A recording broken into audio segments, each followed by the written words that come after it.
So we are going to replace the hot end of the extruder.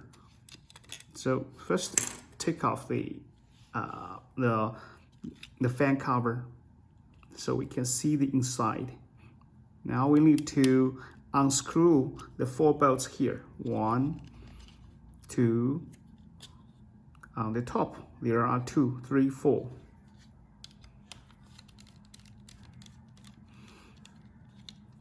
Okay, so we lose the first bolt and the second bolt here.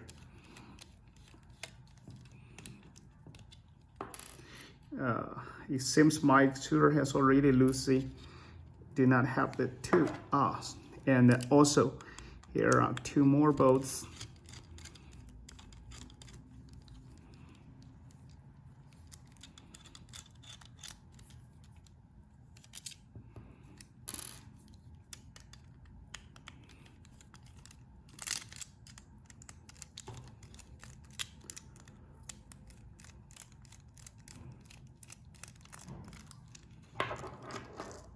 All right, after you lose the bolts, we can get the 2 parts apart.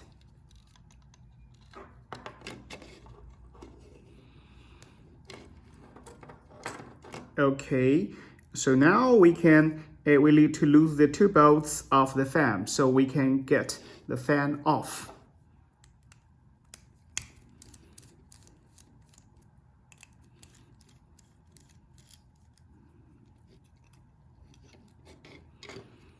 Okay, after we uncover this, we can see there's M3 bolts here. The set screw M3. We can lose it.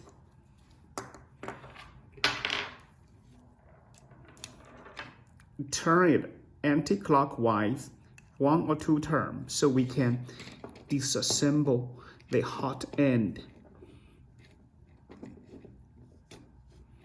You can see we have the glue, the thermal glue, but it doesn't matter if without it, it's still working.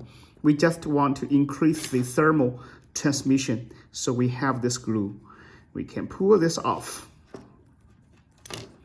All right, you pull this off, and now let's go back to here. We have the glue on the socket to ensure there's no losing. But now we just peel it off, and now we have the 2 of this 2. This is a thermistor. So thermistor cable are connected to the 3, 4. 1, 2, 3, 4. The 3 and 4th pin. We'll lose the 3, the 3rd and the 4th pin. So we can recover. We can pull this off. And also, the heater is on the last 2 pin. We lose it. So we have taken this off. The hot end, full set hot end. And after this, we can reinstall it. You replace a new one. It doesn't matter, it do not have the polar, so it just invert.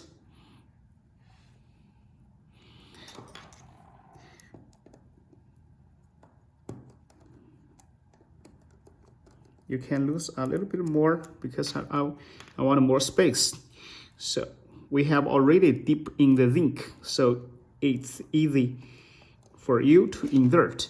You invert and you pull it a little bit and you lock the bolts.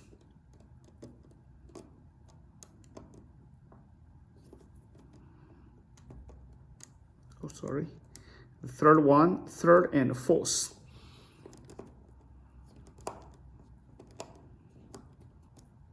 Okay, 3rd and 4th for the thermistor.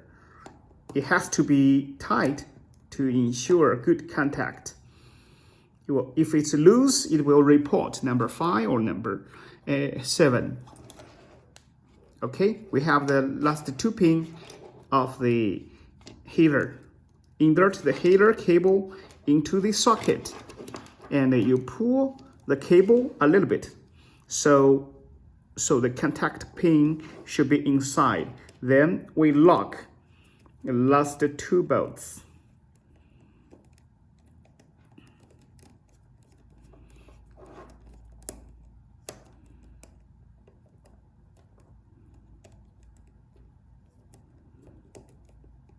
It has to be tight. If it's loose, it will have a big acute current, which maybe burn the socket. So it has to be tight. Okay, it's very tight now. You can see I pull the cable, but it will not out. All right, and now we insert the throat inside. After throat, we use the M3 1.5 millimeter hex wrench to lock the bolt.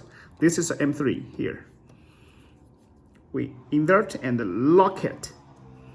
So you see it's tight now. Okay. After this, we lock the fan.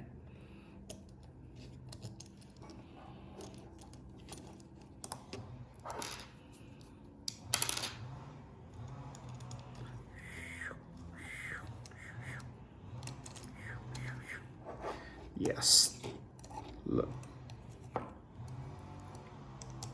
All right. The fan don't have to be too tight. Okay. And you make the cable neat. Do not touch the hot end to avoid burning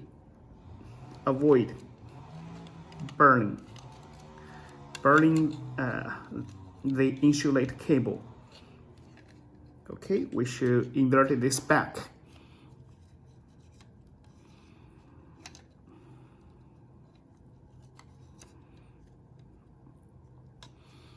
I prefer to make the fan cable on the back, so it will be neat in the front. Okay, so now you can see the cable do not touch the hot end. There's no way to burn it. Okay, then we can install the first bolt. Somebody asked if we have the squints. No, there's no squints. 1,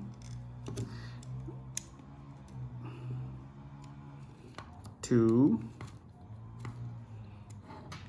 Okay, on the top we have this 2-way connector. Insert the connector,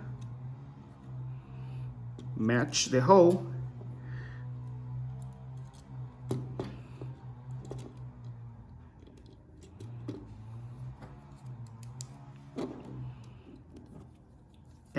and lock it clockwise. It don't have to be too tight for the first bolt. After the second bolt, you can tighten it. Okay, turn on. All right, so this one is okay. The second one, it's okay. Perfect. Now we install back the fan cover. You have to push this a little bit so it can touch the back of it very tightly. So from the side you can see it is straight. If we keep this loose, this will cause a problem. So we have to after installation we have to push a little bit and tighten it. So this way we will have a good cover to have the wind blow directed to the nozzle, which we will have a very good printing result. Okay, thank you for your watching.